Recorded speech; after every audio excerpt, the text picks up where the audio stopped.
엄마, 이번 설에 저희가 집으로 갈게요. 김서방이 엄마 불고기 먹고 싶다네요. 아니야. 안 와도 돼. 각자 보내자. 엄마, 저번부터 대체 왜 그러세요? 다른 집 자식들은 찾아오지도 않아서 난리인데. 우리처럼 자주 오면 좋아하셔야 하는 거 아니에요? 수영아, 이제는 너희가 오는 게 부담스럽다. 요즘 같은 시대에 자식도 사위도 다 손님이야. 명절이고 생일이고 찾아오면 대접해줘야 해서 나도 힘들어. 아니, 엄마, 겨우 그런 것 때문에 자식을 안 보겠다고 해요? 엄마가 자식밥 해주는 게 그렇게 억울하세요? 그래, 억울하다. 너희는 집에 오면 손 하나 까딱 않고 밥만 얻어먹고 엄마를 위해 밥 한 번 사준 적은 있어? 그치만 그건 엄마니까 당연한 거잖아요. 자식들이 오면 챙겨주고. 당연한 게 어디 있어? 나도 누가 차려준 밥 먹고 설거지도 안 하고 TV 보는 손님이 되어보고 싶구나. 이제부터는 내 집에 오지도 말고 밥도 같이 먹지 말자. 부모 자식 서로 안부만 묻고 사는 게 좋겠다. 안녕하세요. 이 사연의 주인공은 70세 서동숙 할머님이십니다. 서씨 할머니는 20살의 어린 나이에 10살 많은 남편에게 시집을 가셨습니다. 당시만 해도 이상한 일은 아니었죠. 어린 서씨 할머니는 고된 시집살이를 시작했습니다. 명절이면 시댁 음식을 준비하느라 며칠 밤을 지새웠고 시부모님과 동서들, 시누이들까지 모두 대접해야 했습니다. 장을 보는 것부터 음식 준비, 설거지와 뒷정리까지 모두 서씨 할머니의 몫이었죠. 명절이 끝날 무렵이면 온몸이 녹초가 되었지만 그때는 그런 게 당연하다고 여겼습니다. 그러다 딸 수영이를 낳았는데 이게 화근이 되었습니다. 시어머니의 태도가 달라진 거죠. 아들도 못 낳는 게. 이런 말씀을 곧잘 하셨습니다. 딸을 낳았다는 이유만으로 박대가 심해졌고 서씨 할머니는 더욱 외로워졌습니다. 당시만 해도 시댁에 대들면 패가 망신한다는 게 통념이었고 더구나 며느리 입장에서는 감히 불평 한마디 할 수 없었습니다. 그래서 서러움을 안고 친정으로 달려가 하소연해 보았지만 돌아온 대답은 참아라. 시집살이가 다 그런 거지. 너만 더 힘든 게 아니야. 였습니다. 친정 상황도 안 좋기는 마찬가지였습니다. 부모님은 남동생만, 우리 장남, 이라며 극진이 대했죠. 딸인 저는 그저 남의 집 식구 취급이었습니다. 여자가 시집가면 남의 집사람이지. 이런 말씀을 늘 입에 달고 사셨어요. 세월이 흘러 친정아버지는 한마디 상의도 없이 전 재산을 남동생과 며느리에게 물려주셨습니다. 땅도 집도 모두 동생 부부의 몫이 되었죠. 반면 부모님이 아프시면 곁에서 극진히 병간호를 하며 봉양한 서씨 할머니에게는 딸이라는 이유 하나로 단 한 푼도 물려주지 않으셨습니다. 이에 서씨 할머니는 친정에 큰 배신감을 느끼고 친정아버지에 가서 따져 물었습니다. 아버지, 저도 재산 좀 주세요. 아버지한테 저는 자식도 아니에요? 친정아버지는 차가운 눈빛으로 서씨 할머니를 보시며 말씀하셨습니다. 딸은 안 돼. 동생은 집도 사주고 땅도 사주면서 왜 저는 한 푼도 안 주시는데요? 아버지 아프실 때 병간호하고 용돈도 드린 게 누군데? 동수 그놈 자식이 이런 거 한 번이라도 한 적 있어요? 일이 있으시면 말씀해보세요, 아버지. 시끄럽다. 딸이 부모 봉양하는 건 당연한 거지. 어디 감히 말대꾸야. 서씨 할머니는 눈물이 왈칵 쏟아졌습니다. 아버지 마음대로 하셔요. 나도 이제 아버지 안 볼라니까. 그렇게 서씨 할머니는 부모와의 연을 끊으셨습니다. 그래도 마음 한구석에서는 혹시 부모님이 잘못을 깨닫고 연락하실까 하는 기대가 있었습니다. 하지만 그런 일은 일어나지 않았죠. 그 후로도 친정 부모님은 끝까지 동생과 며느리만 챙기셨지만 정작 친정어머니가 위독하실 때 동생 부부는 병문안 한 번 오지 않았고 장례식에 며느리는 얼굴을 비추지 않았죠. 끝까지 아들 며느리만 자식 취급한 친정아버지도 재산 다 물려주고 말년엔 버림받아 요양병원에서 쓸쓸히 생을 마감하셨습니다. 마지막까지 아들 내외만 찾으셨지만 그들은 끝내 나타나지 않았죠. 이렇게 서씨 할머니는 딸이라는 이유로 평생 차별받으며 살았습니다. 시댁에서는 며느리라는 이유로, 친정에서는 딸이라는 이유로 늘 뒷전이었죠. 그래서 자신의 딸 수영이만큼은 절대로 이런 서러움을 겪게 하고 싶지 않으셨습니다. 이런 다짐으로 딸을 금이야 오기야 키웠습니다. 딸 수영이가 하고 싶은 건 뭐든 다 해주려 했고 공부도 열심히 시켰죠. 특히 딸이 결혼을 한다면 난 절대로 우리 부모님처럼 하지 말아야지. 우리 딸의 든든한 편이 돼줄 거야. 라고 마음먹었습니다. 시간이 흘러 남편은 먼저 세상을 뜨고 서씨 할머니의 딸 수영이는 할머니의 전폭적인 지지 덕분에 무사히 대학 졸업 후 은행원이 되었습니다. 할머니는 딸이 자신처럼 고생하지 않고 전문직을 가지게 된 것이 무척 자랑스러웠죠. 우리 딸 은행원 됐다며 시장 가는 길에 만나는 이웃들에게 자랑하고 다녔습니다. 그러다 30살이 되던 해 수영이는 소개팅으로 지금의 사위를 만났습니다. 첫 만남에서 사위는 예의 바르고 듬직해 보였습니다. 대기업에 다니는 든든한 신랑감이었죠. 딸이 사위를 처음 소개시켜줬을 때가 기억납니다. 엄마, 이분이 제가 말씀드렸던 민수 씨예요. 어머니, 안녕하세요. 수영 씨한테 말씀 많이 들었습니다. 아이고, 우리 사위 될 사람이 참 잘생겼네. 결혼식 날 서씨 할머니는 행복한 눈물을 흘렸습니다. 시집살이에 고생했던 자신과 달리 딸은 좋은 신랑을 만나 행복하게 살 수 있을 거라는 확신이 들었습니다.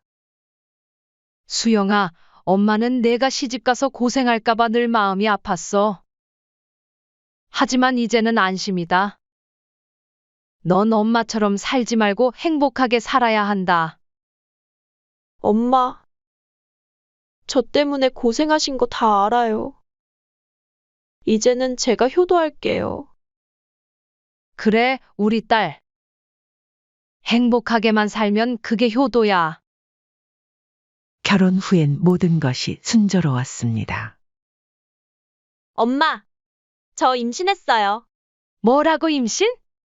축하한다, 우리 딸. 딸은 결혼 후 1년 만에 임신 소식을 전하며 서씨 할머니에게 큰 기쁨을 안겨주었습니다. 10개월이 지나고 손주 하빈이가 태어났습니다. 서씨 할머니는 눈물을 흘리며 진심으로 축하해 주었죠. 손주가 태어난 후 딸은 아이를 직접 키우기 위해 근무하던 은행도 그만두었습니다. 하지만 행복한 날들도 잠시 예기치 않은 시련이 찾아왔습니다.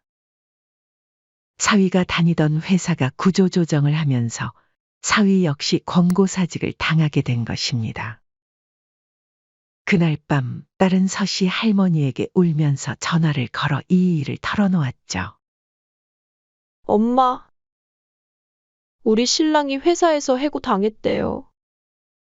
저도 일을 안 다니는데 우리 가족 이젠 어떡하죠? 수영아, 걱정하지 마. 엄마가 있잖아. 결국 딸도 다시 일을 구해야 했습니다. 하지만 경력이 단절된 상태에서 복직은 쉽지 않았고, 결국 동네의 빵집에서 파트타임으로 일하게 되었죠. 그동안 서씨 할머니에게 손주를 맡기고 싶다며 부탁했고, 서씨 할머니는 흔쾌히 손주를 맡기로 하셨습니다. 엄마, 죄송해요. 하빈이 돌보기 힘드실 텐데. 무슨 소리야? 너희 사정 뻔히 아는데 내가 손주 좀 돌볼 수 있지. 70세의 어린 손주를 돌보는 일은 쉽지 않았습니다. 나이든 몸으로 아기를 돌보려니 허리도 아프고 무릎도 아팠죠. 하지만 손주의 웃음소리를 들을 때면 모든 고단함이 사라졌습니다. 할머니, 할머니 하며 뒤뚱뒤뚱 걸어오는 하빈이를 보면 세상 그 무엇과도 바꿀 수 없는 행복이 찾아왔죠. 그리고 딸 부부가 경제적으로 어려워지자 서씨 할머니는 더욱 적극적으로 도왔습니다. 사실 형편이 넉넉한 것도 아니었지만 딸이 고생하는 걸 보면 가슴이 아팠기 때문이었죠. 외식할 때면 항상 서씨 할머니가 계산했고 손주 용품도 사주셨습니다. 엄마, 저희가 계산할게요. 됐어, 됐어. 가족끼리 뭘 그런 걸 따지나? 나중에 형편 나아지면 그때 사주면 되지. 어머니, 정말 죄송해요. 다음엔 꼭 저희가 살게요. 하지만 시간이 흐르면서 딸과 사위의 태도가 달라지기 시작했습니다. 배려가 당연한 것이 되어버린 거죠. 식사를 마쳐도 계산할 생각을 하지 않았고, 물건을 살 때도 당연히 서씨 할머니가 계산할 거라고 생각했습니다. 서씨 할머니는 딸을 위해 돈을 낼 수는 있지만, 한편으로는 이렇게 당연하게 여기는 게 맞나? 하는 생각이 들어 서운함을 느끼셨습니다. 어느 날 한 번은 일부러 시험을 해보았습니다. 식당에서 식사를 마치고 일부러 계산하지 않고 딸과 사위가 어떻게 하나 지켜보았죠. 그런데 딸은 갑자기 전화가 온 것처럼 핸드폰을 귀에 대고 밖으로 나갔고, 사위는 신발끈을 고쳐 매는 척 하더니 휴대폰만 들여다보았습니다. 옆 테이블의 종업원이 어이없다는 표정으로 이 광경을 지켜보았습니다. 아이고, 이걸로 계산해줘요. 부끄러워진 서씨 할머니는 결국 카드를 꺼내들었죠. 그런데 이번에도 딸과 사위는 고맙다는 인사 한마디 없이 자리를 떠났습니다. 그날 밤 서씨 할머니는 한숨도 자지 못했습니다. 내가 너무 지나치게 도와준 걸까? 이러다가 우리 딸이 버릇없어지는 건 아닐까? 하는 생각이 머릿속을 맴돌았죠. 애들이 형편이 어려워져서 그런 거겠지. 말은 안 해도 얼마나 힘들겠어. 그래, 새 직장 자리 잡을 때까지만 좀 참자. 다행히 사위는 새 직장을 구했고, 손주도 어린이집에 다니기 시작하면서 독박육아에서 해방되었습니다. 이제야 서씨 할머니도 긴 터널을 빠져나온 것 같았습니다. 이제는 나도 좀 쉬어야겠다. 서씨 할머니는 처음으로 자신의 삶을 돌아보게 되었습니다. 평생 남편과 시댁을 위해 그리고 딸을 위해 살아왔는데, 정작 자신을 위해서는 아무것도 하지 못했다는 걸 깨달았죠. 그렇게 딸 부부의 생활이 안정을 찾아가는 듯 했지만, 그들의 태도는 오히려 더 나빠졌습니다. 이제는 서씨 할머니를 더 자주 찾아오기 시작했는데, 그때마다 집에서는 공짜로 밥을 먹고, 밖에서는 일부러 비싼 음식을 시켜 할머니를 곤란하게 만들었습니다. 엄마, 오늘은 고깃집 가요. 하빈이가 갈비 먹고 싶대요. 이번에도 또 외식이야? 너무 부담되지 않니? 아이고, 할머니가 손주 하나 고기 사주는 것도 아까워하시네. 이런 말을 들을 때마다 농담인 줄 알면서도 서씨 할머니는 마음이 무거워졌습니다. 괜히 손주를 핑계대어 말하는 것이 더욱 서운했죠. 명절이 되면 상황은 더 심각했습니다. 딸 부부는 아침 일찍 와서 저녁까지 있곤 했는데 정작 차례상을 차리거나 음식을 준비하는 데는 전혀 도움을 주지 않았습니다. 서씨 할머니가 혼자서 모든 준비를 하는 동안 딸은 소파에 앉아 휴대폰만 보고 있었고 사위는 TV만 보고 있었죠. 수영아, 엄마 좀 도와줄래? 김치도 꺼내야 하고. 엄마, 저 피곤해서 좀 쉬고 있을게요. 하빈이도 보느라 힘들어서. 하빈이는 지금 자고 있잖니? 그래도 피곤하단 말이에요. 엄마, 명절인데 저 좀 잠깐이라도 쉬게 해주세요. 친정이잖아요. 설거지를 할 때도 마찬가지였습니다. 서씨 할머니는 설거지를 하면서 딸이 와서 도와주기를 바랐지만 딸 부부는 마치 보지 못한 척 휴대폰만 들여다보았습니다. 명절 음식을 준비하느라 쌓인 그릇들을 보면서도 꿈쩍하지 않았죠. 명절에 나만 일하는 게 맞는 건가? 자식이 아니라 꼭 손님 받는 것 같네. 에휴. 서씨 할머니는 점차 서운함을 느끼기 시작했지만 딸과의 관계가 틀어질까봐 참고 넘어갔습니다. 하지만 상황은 나아지지 않았고 서씨 할머니는 점차 딸 부부와의 만남이 부담스러워졌습니다. 엄마, 이번 주말에 갈게요. 라고 딸이 말하면 허리가 아프다는 핑계를 대며 만남을 점차 피하기 시작했습니다. 이렇게 만남을 줄이다 보면 딸에게 서운함을 느낄 일도 없을 것이라고 생각하셨죠. 하지만 그런 서씨 할머니의 마음과는 다르게 큰 사건이 터지고 말았죠. 그건 바로 서씨 할머니의 칠순잔치 날 생긴 일이었습니다. 한 달이 지나고 서씨 할머니의 칠순이 다가왔습니다. 딸 부부는 요즘 누가 칠순잔치를 하냐며 가족끼리 좋은 데에서 식사를 하는 건 어떠냐고 제안했고 서씨 할머니도 같은 생각이었기에 이에 동의했습니다. 한편으로 속으로는 오늘만큼은 당연히 딸이 내겠지 하는 기대가 있었습니다. 엄마, 제가 예약했어요. 한정식 집인데 괜찮죠? 한정식 좋지 깔끔하고 좋잖니.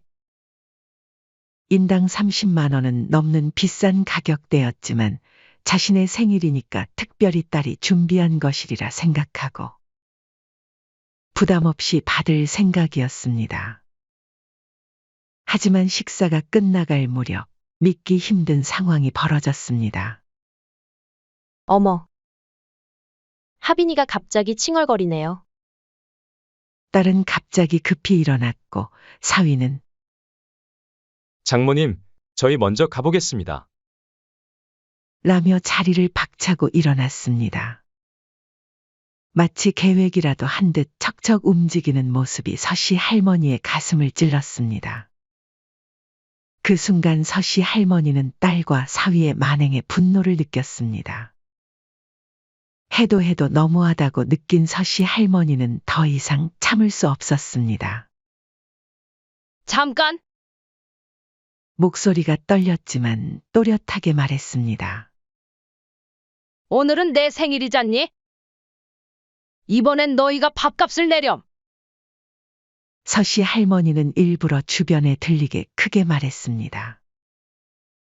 사위는 잠시 당황한 듯 주변을 두리번거리더니 마지못해 카드를 꺼냈습니다. 하지만 그의 얼굴에는 불만이 가득했고 카드를 내미는 손짓도 퉁명스러웠습니다. 그날 밤 딸에게서 전화가 왔습니다. 하지만 그건 사과의 전화가 아니었습니다. 엄마, 오늘 왜 그러셨어요? 창피하게. 뭐가 창피하다는 거니? 엄마가 돼서 자식한테 밥값 받아내려고 하시고. 거기가 얼마나 비싼 집인데요? 참나? 내가 고른 집이잖니? 이럴 줄 알았으면 더 싼 데로 갔을 텐데. 서씨 할머니는 순간 숨이 막혔습니다. 그동안 자신이 해준 모든 것들이 물거품이 된 것 같았죠. 딸의 말 한마디 한마디가 비수가 되어 가슴을 파고들었습니다. 서씨 할머니는 그제서야 깨달았습니다. 자신의 무조건적인 사랑과 희생이 자식을 망쳤다는 것을 말이죠. 서씨 할머니는 그날 밤 홀로 앉아 생각에 잠겼습니다. 이대로는 안 돼. 자식의 잘못은 부모로서 이제라도 바로잡아야 해. 이 기회에 저 못된 버릇을 단단히 고쳐줘야지. 서씨 할머니는 결심했습니다. 더는 딸과 사위에게 당하고만 있지 않겠다고 말이죠. 그리고 딸과 사위가 자신의 잘못을 느낄 수 있게 그들이 했던 방식과 똑같이 행동해서 깨달음을 주고자 했습니다. 다음 주말 딸 부부가 또 만나자고 하자 서씨 할머니는 흔쾌히 동의했습니다. 하지만 이번에는 달랐습니다. 식사가 거의 끝나갈 무렵 서씨 할머니가 먼저 일어섰습니다. 엄마! 계산은요? 너희가 하면 되지. 난 바빠서 먼저 갈게. 딸과 사위의 당황한 표정을 보며 서씨 할머니는 속으로 통쾌함을 느꼈습니다. 그 뒤로도 몇 번 더 같은 상황이 반복되자 딸과 사위는 밖에서 만나자는 말을 더 이상 하지 않게 되었죠. 1월이 되고 설이 다가오자 엄마, 이번 설에 저희가 갈게요. 김서방이 불고기 먹고 싶다네요. 라며 딸이 전화로 말했지만 서씨 할머니는 오지 말라며 단호히 거절했습니다. 하지만 이런 서씨 할머니의 의견을 딸은 이해하지 못했습니다. 엄마, 저번부터 대체 왜 그러세요? 다른 집 자식들은 찾아오지도 않는데 우리처럼 자주 오는 사람이 어딨어요? 엄마는 우리가 만나는 게 그렇게 싫으세요? 서씨 할머니는 이제 속마음을 털어놓기로 했습니다. 수영아, 어떤 부모가 자식이 오는 걸 마다하겠니? 근데 이제는 너희가 오는 게 부담스럽다. 요즘 같은 시대에 자식도 사위도 다 손님이야. 명절이고 생일이고 찾아오면 대접해줘야 해서 나도 힘들어. 엄마, 겨우 그런 것 때문에 자식을 안 보겠다고 해요? 엄마가 자식밥 사주는 게 그렇게 억울하세요? 그래, 억울하다. 집에 오면 손 하나 까딱 않고 밥만 먹고 밖에선 엄마가 매번 계산하잖니? 그치만 그건 엄마니까 당연한 거잖아요. 당연한 게 어디 있어? 이제 명절 때 보고 싶으면 우리 집으로 올 게 아니라 너희가 나를 초대하렴. 나도 누가 차려준 밥 먹고 설거지도 안 하고 TV 보는 손님이 되어보고 싶구나. 서씨 할머니의 강경한 태도에 따른 어쩔 줄 몰라 했습니다. 이어서 서씨 할머니는 딸에게 말했습니다. 이제부터는 집에도 오지 말고 밥도 같이 먹지 말자. 서로 안부만 묻고 거리를 두는 게 좋겠다. 서씨 할머니의 단호한 태도에 따른 삐쳤고 결국 발걸음을 끊었습니다. 전화도 문자도 오지 않았죠. 하지만 서씨 할머니는 이번만큼은 물러서지 않겠다고 다짐했습니다. 이제는 자식의 버릇을 단단히 고쳐줘야 할 때였습니다. 딸이 연락을 끊은 후 서씨 할머니는 오히려 마음이 한결 편안해졌습니다. 딸과의 만남에서 느껴졌던 부담이 사라지자 할머니는 오랜만에 자신만의 시간을 가질 수 있었습니다. 이제는 자신의 일상에 집중하며 삶의 활기를 되찾았습니다. 딸에게 연락이 없으니 경제적으로도 여유가 생겼습니다. 외식비 걱정도 없어졌고 집에서 음식을 준비할 필요도 더 이상 없었습니다. 할머니는 매일 아침 동네 공원을 산책하며 여유를 즐겼고 친구들과의 모임에도 자주 나갔습니다. 새로운 취미를 시작하며 그녀의 일상은 점점 밝아졌습니다. 한편 다른 시간이 지나면서 서씨 할머니의 부재를 크게 느끼기 시작했습니다. 늘 가까이에 있던 어머니가 더 이상 먼저 연락하지 않자 딸은 점차 불안한 마음이 들었습니다. 사위는 딸을 설득하며 말했습니다. 여보, 엄마가 너무 보고 싶어. 수영아, 솔직히 우리가 그동안 너무했잖아. 장모님한테 얻어먹기만 하고 감사 표현도 안 하고. 나도 반성 많이 했어. 장모님께 연락해서 그동안의 일들 진심으로 사과드리자. 그리고 이제부터 그러지 않겠다고 빌자. 사위의 말을 들은 딸은 잠시 망설였지만 결국 자존심을 접고 어머니에게 먼저 전화를 걸었습니다. 엄마, 저예요, 수영이. 그래, 수영아, 무슨 일이니? 엄마, 저희가 다 잘못했어요. 저희 집에 한번 와주실래요? 제가 직접 음식 준비할게요. 이제는 제가 엄마를 대접하고 싶어요. 오랜만에 딸의 집을 방문한 서씨 할머니는 깔끔하게 차려진 음식을 보고 깜짝 놀랐습니다. 딸과 사위는 정성껏 준비한 음식을 대접하며 할머니에게 사과했습니다. 엄마, 곰곰이 생각해봤는데 엄마 말이 다 맞아요. 그리고 엄마한테 받기만 하고 돌려드린 적이 없었던 것 같아요. 당연하다고 생각했어요. 근데 깨닫고 나니 엄마한테 너무 미안하고 죄송스러웠어요. 사위도 고개를 숙이며 말했습니다. 장모님, 저도 죄송합니다. 저도 모르게 고마운 줄 모르고 당연하게 생각한 것 같아요. 철이 없었어요. 제발 한 번만 너그럽게 용서해 주세요. 그리고 이건 그동안 저희가 어머님께 받기만 한 것 같아서 약소하지만 준비했어요. 사위가 내민 것은 사위 명의로 된 카드였습니다. 어머님 그동안 고생만 하셨는데 이걸로 생활비로 쓰시고 백화점 가서 쇼핑도 하시면서 친구분들이랑 좋은 데도 다녀오세요. 힘들 때 저희 도와주신 거 잊지 않고 차근차근 다 갚을게요. 딸과 사위가 건넨 선물에 서씨 할머니는 손사래를 치며 말했습니다. 이런 거 바라고 내가 그런 말을 한 게 아니야.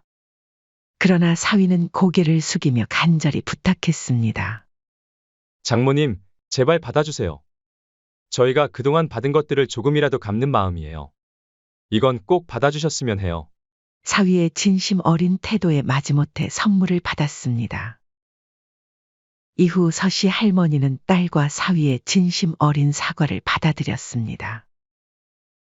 하지만 과거처럼 잦은 만남이나 집에서 부담스럽게 대접하는 일은 절대 하지 않겠다며 거리를 두고 싶다는 의견을 단호히 말했습니다.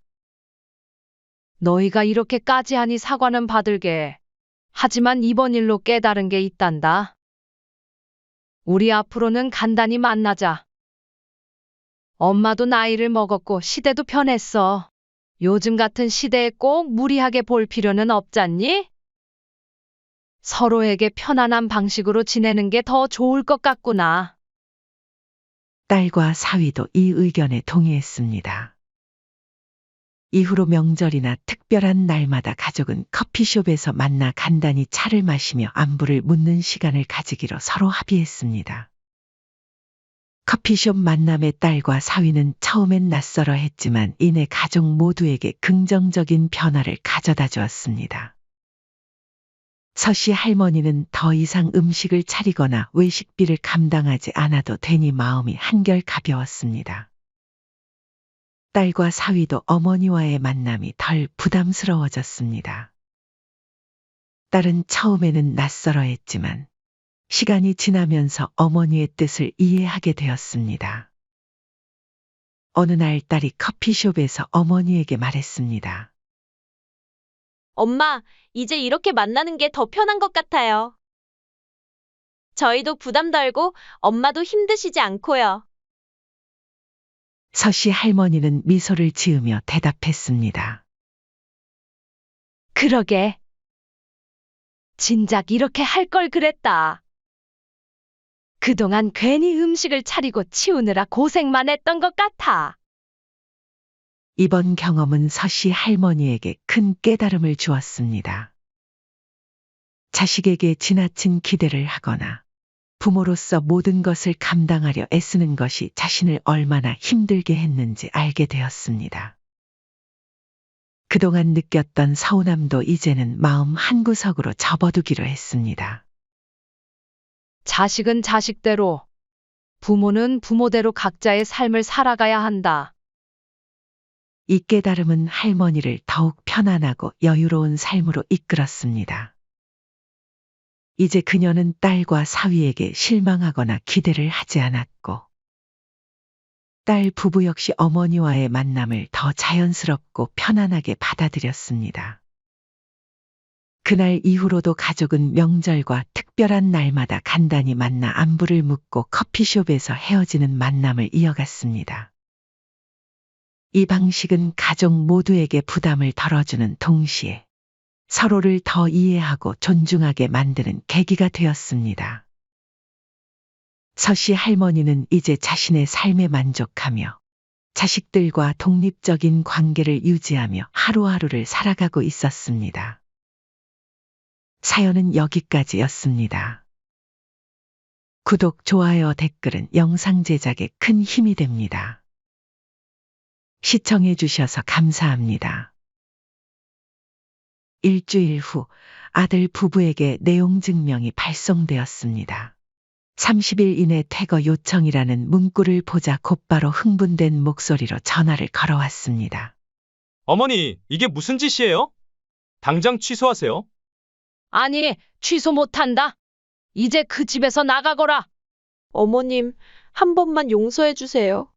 앞으로는 잘할게요. 앞으로는 잘한다고. 됐다. 내가 뭐 너네한테 남들만큼 잘하는 거 바란 줄 알아?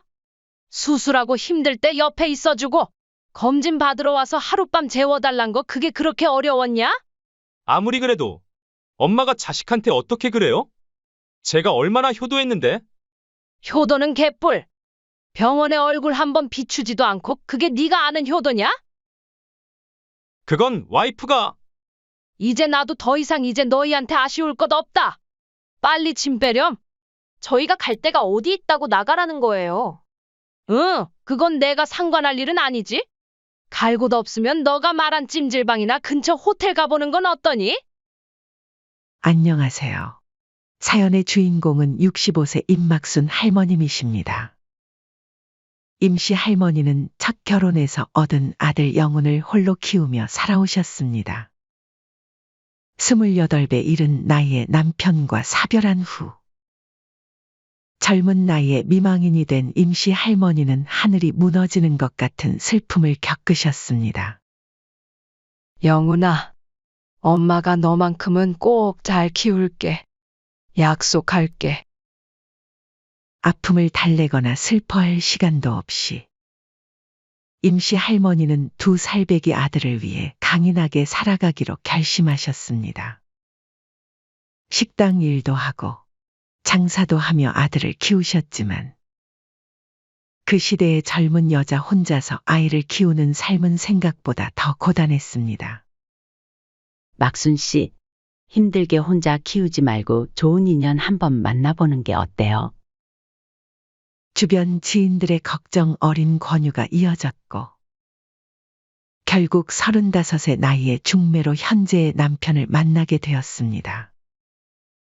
다행히도 남편은 자식이 없는 상태였고 아들 영훈이를 친아들처럼 받아들여 주었습니다. 특히 남편은 영훈이가 이복 형제로 인해 어린 마음에 상처받을까 염려했고 임씨 할머니의 제안에 따라 자녀를 갖지 않기로 결정했습니다. 나도 우리 아이를 낳고 싶지만 영훈이가 상처받지 않게 하는 게 먼저예요. 우리 셋이서 충분히 행복하게 살아봅시다. 남편의 따뜻한 배려와 헌신 덕분에 임씨 할머니는 조금씩 마음의 안정을 되찾으셨습니다. 가난한 형편 속에서도 아들의 미래를 위해 모든 것을 바치셨고, 아들의 학업과 성장을 위해 희생하셨습니다. 어릴 적 아들은 효심이 깊고 애교가 많은 아이였습니다. 어느 날 밤, 일을 마치고 돌아온 임씨 할머니의 어깨를 주물러주며 아들이 말했습니다. 엄마, 내가 크면 엄마 고생 안 하게 해줄게요. 우리 아들? 그냥 바르게만 자라다오.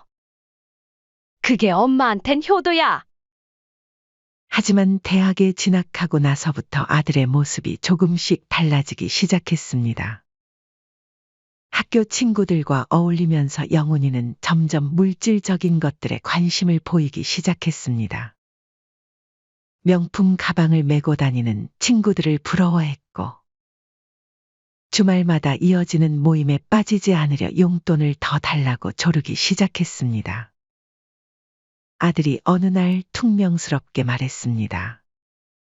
엄마, 이번에는 진짜 필요해서 그래요. 친구들이랑 약속 있는데 못 나가면 어떡해요? 임씨 할머니는 아들의 변화를 눈치채셨지만 공부하느라 스트레스 받아서 그럴 거야라며 스스로를 위로하셨습니다. 대학 졸업 후 아들은 취업에 성공했습니다. 그러던 중 아들이 소개팅으로 며느리를 만났고 결혼을 준비하게 되었죠. 처음 며느리를 봤을 때만 해도 임씨 할머니는 참 밝고 착해 보이는 며느리라고 생각하셨습니다. 하지만 결혼을 준비하는 과정에서 미묘한 불안감이 들기 시작했습니다. 어머니, 신혼집은 서울로 알아보고 있어요. 저희 앞으로 승승장구할 텐데 그에 걸맞는 집이어야죠. 결혼식 전부터 며느리는 무리한 요구들을 하기 시작했고, 아들 영훈이는 그런 며느리의 말이라면 뭐든 들어주려 했습니다.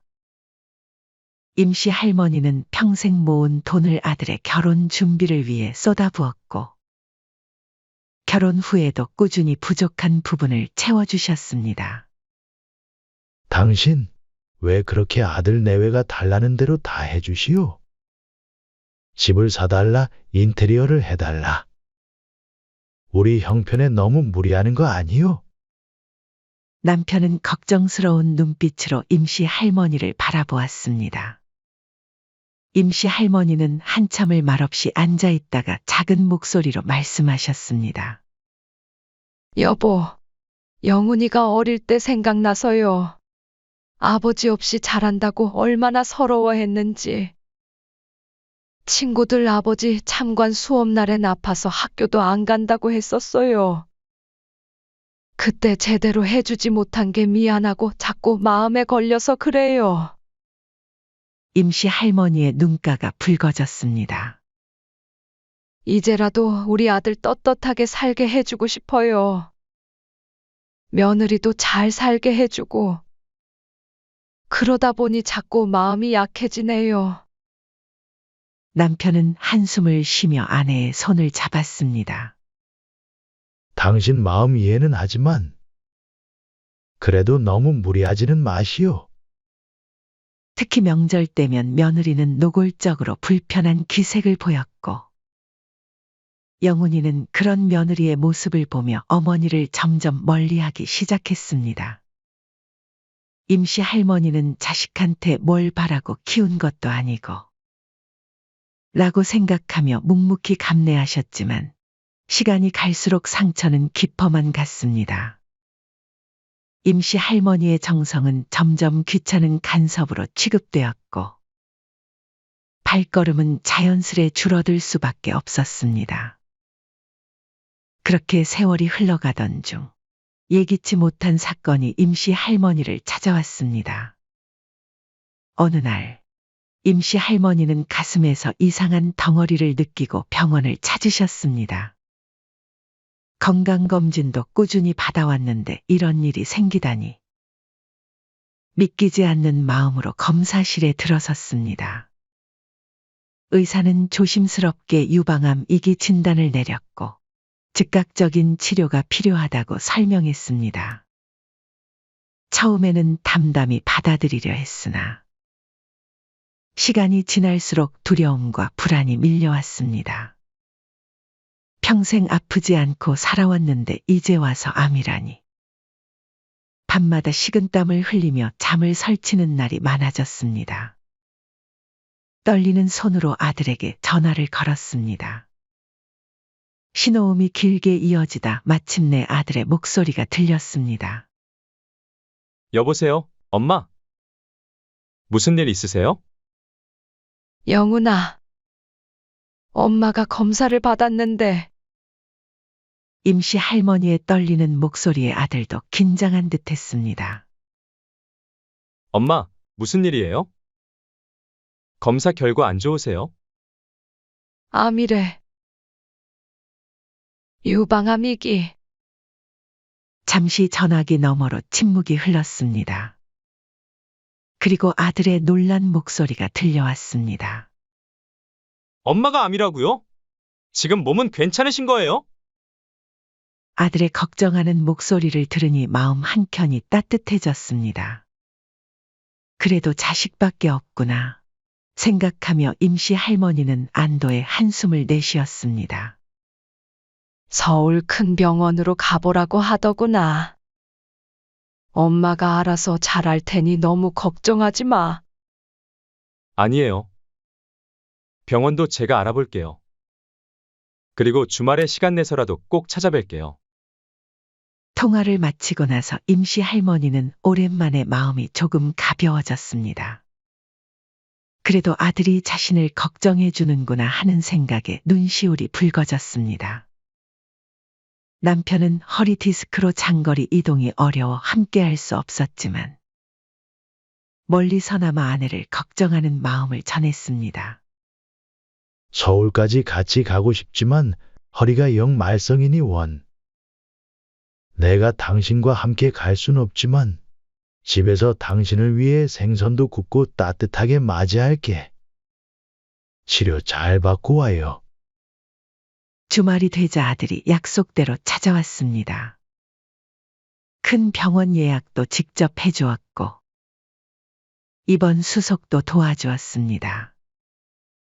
하지만 회사 일이 바쁘다며 대신 며느리에게 임시 할머니의 병간호를 맡기고 떠났습니다. 엄마, 제가 일 때문에 올 수는 없지만 저 대신 와이프가 잘 돌봐드릴 거예요. 임시 할머니는 며느리의 표정이 못마땅해 보이는 것을 눈치챘지만 병든 시어머니를 간호해주는 것만으로 고마워하기로 했습니다. 하지만 남편의 따뜻한 말과 아들의 약속과는 달리 서울에서의 병원 생활은 임시 할머니에게 큰 고통이었습니다. 특히 항암 치료는 그녀의 몸과 마음을 하루하루 약하게 만들었습니다. 첫 항암 치료를 받던 날, 구토가 심해 물 한 모금이 간절했습니다. 며느리에게 조심스럽게 부탁드렸습니다. 예, 현주야. 물 좀 가져다 줄래? 하지만 며느리는 핸드폰에서 눈을 떼지 않은 채 짜증스러운 목소리로 대답했습니다. 아까 드렸잖아요. 한 번에 말씀하셔야죠. 임시 할머니는 고통스러운 표정으로 침대에 앉아 있었지만 며느리는 드라마를 시청하며 무심히 과자만 씹어댔습니다. 옆 침대 보호자가 안타까운 마음에 물을 건네주었습니다. 주변 환자들의 따가운 눈길이 느껴졌지만 며느리는 전혀 개의치 않는 듯 했습니다. 병문안 시간이면 더욱 참담했습니다. 며느리는 친구와 큰 소리로 통화하며 병실 분위기를 어지럽혔습니다. 아, 여기 병실인데 답답해 죽겠어. 빨리 끝내고 집에 가고 싶다. 이를 들은 임씨 할머니는 고개를 숙인 채 말없이 이불 자락만 만지작거렸습니다. 맞은편 보호자가 조심스레 부탁했습니다. 조금만 조용히 해주실 수 있나요? 다른 환자분들도 계시잖아요. 하지만 며느리는 오히려 비웃듯 대꾸했습니다. 병원에서 통화도 못해요? 제가 뭐 큰 소리 낸 것도 아니잖아요. 결국 임씨 할머니가 민망한 마음에 고개 숙여 사과하며 상황을 무마했습니다. 죄송합니다. 저희가 조용히 하도록 하겠습니다. 가슴 한켠이 무너져 내리는 것 같았지만 며느리의 태도는 나아질 기미가 보이지 않았습니다. 오히려 날이 갈수록 더 심해지기만 할 뿐이었죠. 어머니, 저 오늘은 일찍 들어가 봐야 할 것 같아요. 친구들이랑 약속이 있어서요. 그래. 조심히 가거라. 매일 이런 핑계로 병실을 비우며 병간호를 소홀히 하는 며느리를 보며 임씨 할머니는 아들과의 통화에서 전부 말하고 싶은 마음이 굴뚝 같았습니다. 엄마, 치료는 받을만 하세요? 제가 못 가서 미안해요. 아니다. 너도 바쁜데 뭘. 현주가 알아서 잘해주고 있어. 하지만 괜히 아들 걱정시키지 말아야지. 내가 이런 말 해봤자 아들이랑 며느리 이간질 시키는 거 밖에 더 되겠어. 하는 생각에 행동으로 옮기지는 않았습니다. 임씨 할머니를 더욱 서글프게 하는 건 주변 환자들과 보호자들의 모습이었습니다. 옆 침대의 할머니는 딸이 매일 퇴근 후 들러 어깨를 주물러주며 오늘 하루는 어땠는지 살뜰히 물었고 맞은편 침대의 환자는 손주가 직접 그린 그림을 자랑스레 벽에 붙여두었습니다. 반면 임씨 할머니는 며느리의 무심한 태도와 아들의 긴 부재 속에서 외롭게 치료를 받아야 했습니다. 창밖으로 쓰러져가는 노을을 바라보며 임씨 할머니는 조용히 눈물을 훔치셨습니다. 가족이라는 이름이 이토록 공허하게 느껴진 적은 없었습니다. 암 치료만 끝나면 더 이상 이런 서러운 일은 없을 것이라며 자신을 위로했습니다. 다행히 수술은 다행히 성공적으로 끝났습니다. 의사는 경과가 좋다며 앞으로는 정기적인 검진만 잘 받으면 된다고 했습니다. 하지만 수술 부위가 완전히 아물지 않은 상태라 의사는 무리하지 말라고 신신당부했습니다. 하지만 서울까지 오가야 하는 검진이 임씨 할머니에겐 또 다른 시련이었습니다. 검진 날, 임씨 할머니는 아들의 집에서 하룻밤을 묵으려 했습니다. 아픈 몸을 이끌고 먼 길을 왔는데 하루쯤은 쉬었다 가고 싶었습니다. 하지만 아들의 아파트 앞에 도착했을 때 집에는 아무도 없었습니다.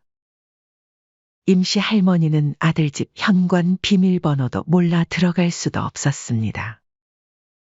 하지만 수술한 지 얼마 되지 않은 몸으로 1시간 넘게 서 있자니 다리가 후들거리기 시작했습니다.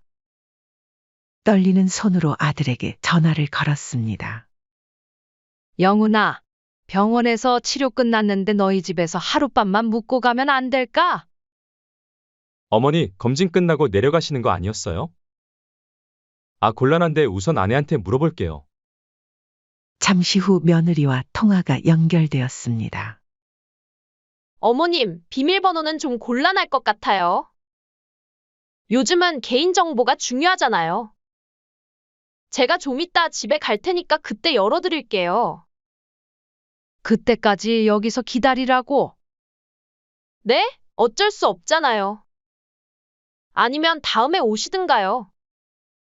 임씨 할머니는 말문이 막혔습니다. 수술 부위가 욱신거리고 다리는 후들거렸지만 달리 방법이 없었습니다. 추운 바람을 맞으며 앉았다 섰다를 반복하는 동안 지나가는 이웃들의 궁금한 시선이 따가웠습니다. 거의 2시간이 지나서야 며느리가 나타났습니다. 어머님, 오래 기다리셨죠? 제가 일이 좀 있어서. 집 안으로 들어서자 며느리의 태도는 더욱 차가워졌습니다. 어머님, 저희 집이 좁아서 창고방이라도 주무셔야 할 것 같네요. 며느리가 가리킨 곳은 집안 작은 창고방이었습니다. 빨래하다 남은 세제 냄새와 곰팡이 냄새가 뒤섞인 좁은 공간이었습니다. 설마 나보고 여기에서 자라고? 어머님, 갑자기 찾아오셔서 저희도 방이 없어요. 그리고 애들 공부도 해야 하는데 방해되시잖아요. 임시 할머니는 서운한 마음에 퇴근하고 돌아온 아들을 따로 불러 이야기했습니다. 하지만 돌아오는 아들의 대답은 더욱 차가웠습니다. 어머니, 저희 아내 불편해하지 않게 배려 좀 해주세요. 아픈 거 이해하는데 저희도 사정이 있잖아요. 그래도 나도 수술한 지 얼마 안 됐는데. 어머니, 제발 그만하세요. 아내가 그때 병간호도 해줬잖아요. 그리고 자식한테 너무 바라시는 거 아니에요? 임시 할머니는 아들의 말에 가슴이 철렁 내려앉았습니다. 평생 자식 뒷바라지하며 살아온 세월이 주마등처럼 스쳐 지나갔습니다. 알았다. 미안하구나. 떨리는 목소리로 방으로 들어온 임시 할머니는 창고방 바닥에 이불을 폈습니다. 수술 자국이 아직 아물지도 않았는데 찬바닥에 눕자 통증이 더욱 심해졌습니다. 한밤중 잠을 이루지 못하고 있을 때였습니다. 방 밖에서 아들과 며느리의 대화가 들려왔습니다. 여보, 어머님 언제 가실 거예요? 이러다 계속 우리 집에 오시면 어떡해요? 걱정 마. 내가 내일 잘 얘기할게. 빨리요. 오늘 재워드린 것만 해도 감지덕지 하셔야 하는데. 자꾸 이런 식이면 나도 곤란해요. 어머니가 여기 계시면 애들 교육에도 안 좋다고요. 알았어. 내일 병원은 동네로 옮기시라고 할게. 그래요, 이제 그만 끊어내요. 매번 검진 핑계로 오시는 것도 그렇고. 창고방 구석에서 임시 할머니는 가슴이 찢어지는 듯한 고통을 느꼈습니다. 차가운 바닥에 앉아 몸을 웅크린 채 한밤중에 들려오는 아들과 며느리의 말 한마디 한마디가 비수가 되어 가슴을 파고들었습니다. 불과 몇 달 전, 수술 전날 밤 아들이 했던 말이 떠올랐습니다. 엄마, 걱정 마세요. 제가 다 책임질게요. 그 말이 이제는 얼마나 공허하게 들리는지. 임시 할머니는 이불을 꽉 움켜쥐었습니다. 그렇게 뼈저린 밤이 지나고 새벽녘이 되자 임시 할머니는 조용히 짐을 쌌습니다. 더 이상 이곳에 있을 수 없다는 생각뿐이었습니다. 창고방에서의 그날 밤 이후 임시 할머니는 무거운 발걸음으로 집으로 돌아왔습니다. 현관문을 열자 남편이 걱정스러운 얼굴로 달려나왔습니다. 아내의 핏기 없는 얼굴과 흐트러진 모습에 가슴이 철렁 내려앉았습니다. 당신 무슨 일 있었어? 얼굴이 왜 이리 창백하오? 임시 할머니는 그동안 참았던 눈물을 터뜨리며 그날 밤 있었던 일을 모두 털어놓았습니다. 문 앞에서 2시간 넘게 서 있었던 일, 차디찬 창고방에서 밤을 보낸 일, 아들과 며느리가 나눈 차가운 대화까지. 남편의 얼굴이 점점 붉어졌습니다. 평소 온화하기만 하던 남편의 주먹이 부들부들 떨렸습니다. 여보, 사실 내가 지금까지 영훈이한테 강하게 말 한마디 제대로 못한 게 친자식이 아니라서였소. 혹시라도 내가 편견으로 대하는 건 아닐까 늘 조심스러웠는데 이제는 참을 수가 없네. 남편은 와들와들 떨리는 손으로 전화기를 들었습니다. 이 못된 녀석, 내가 한마디 해야겠어. 여보, 아니요, 이번만큼은 내가 나서야지. 내 비록 친아버지는 아니지만 30년을 함께 살았고, 그동안 친자식처럼 키웠는데, 남편은 아들에게 전화를 걸었습니다. 처음으로 목소리를 높여 꾸짖었습니다. 이 막대 먹은 놈! 내가 어떻게 어머니를 그렇게 대할 수 있느냐? 창고방이라니! 네 어머니 수술한 지 얼마나 됐다고 큰일이라도 나면 어쩌려고 그래? 아버지, 그게 입 다물어!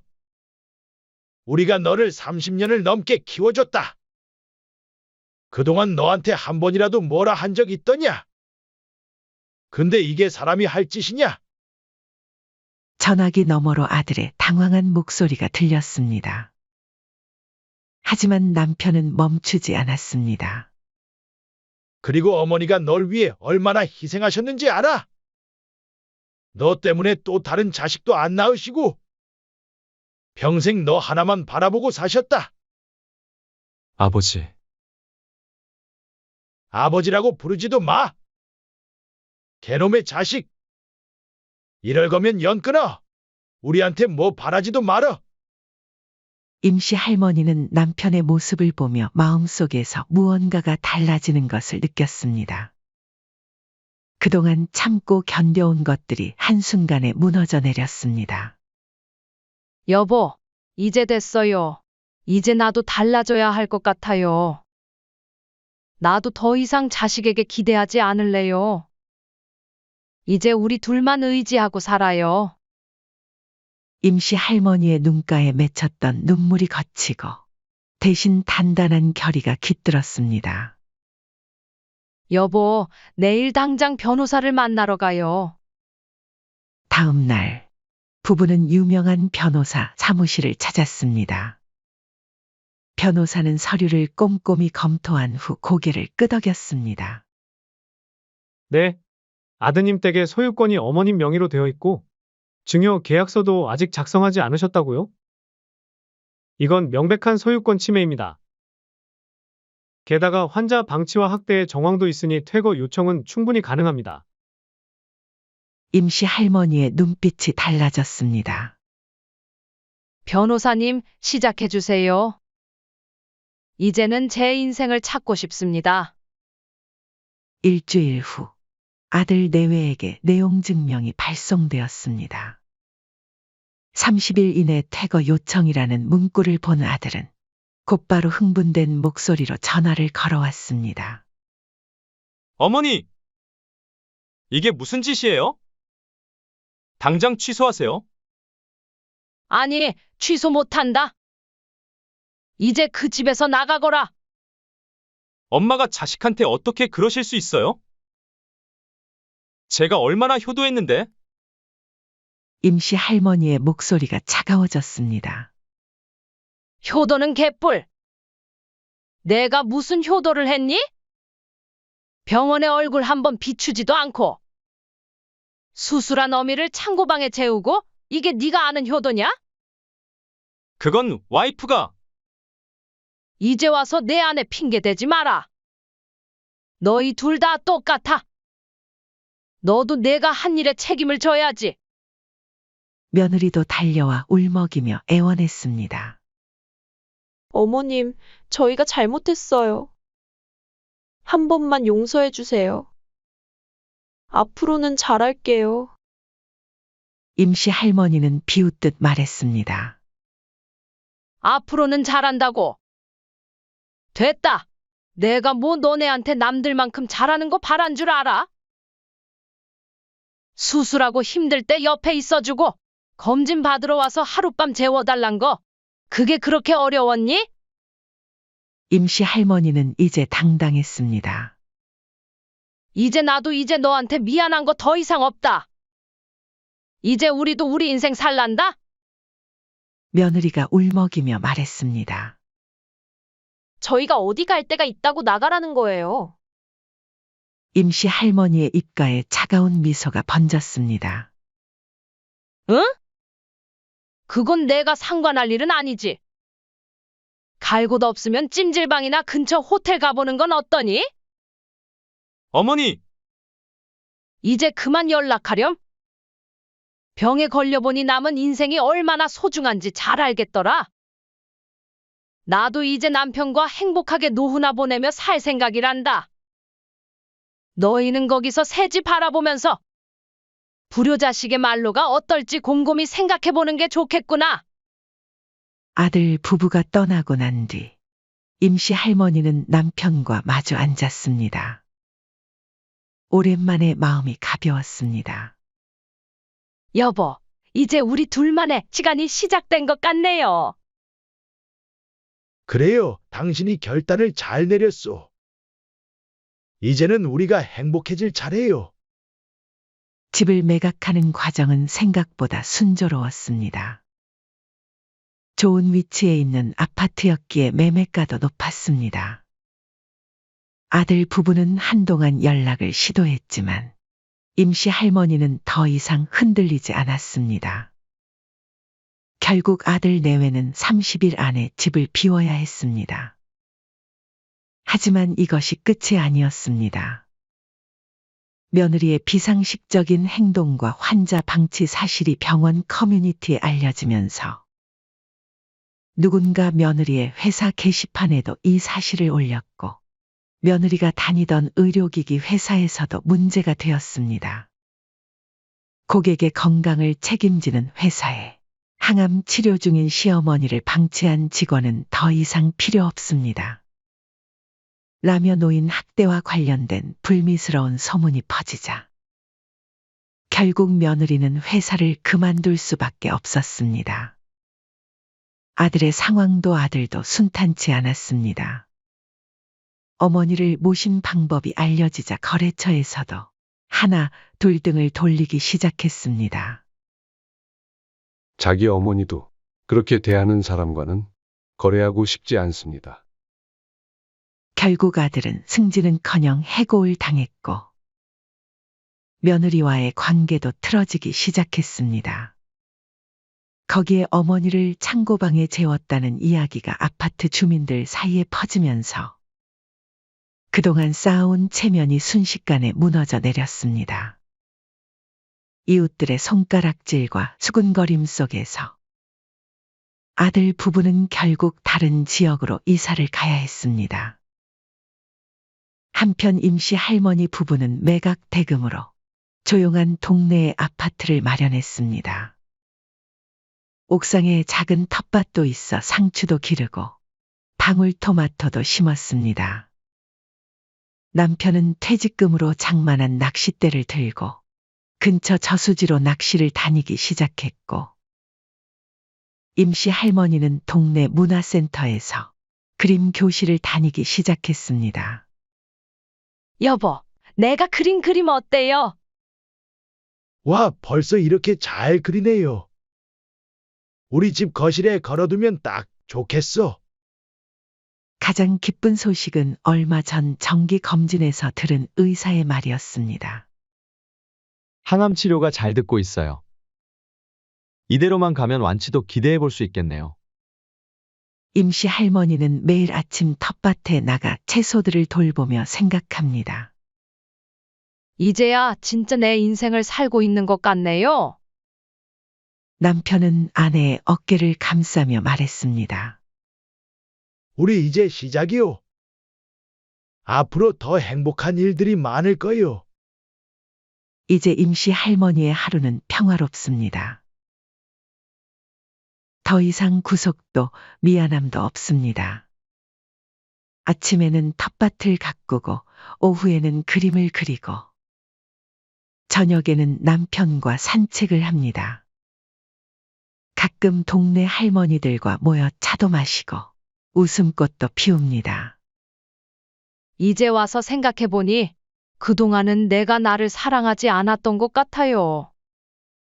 하지만 이제는 달라요.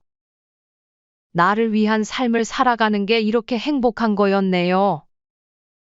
임시 할머니의 일기장 마지막 페이지에는 이런 글이 적혀 있습니다. 자식은 이제 남보다 조금 더 가까운 사람일 뿐이다. 하지만 나는 이제 진정한 나의 삶을 살고 있다. 더 이상의 후회도 미련도 없다. 이제 나는 자유롭다. 이제 임시 할머니의 인생에는 봄날이 찾아왔습니다. 텃밭의 꽃들처럼 그녀의 삶도 활짝 피어나고 있었습니다. 사연은 여기까지였습니다.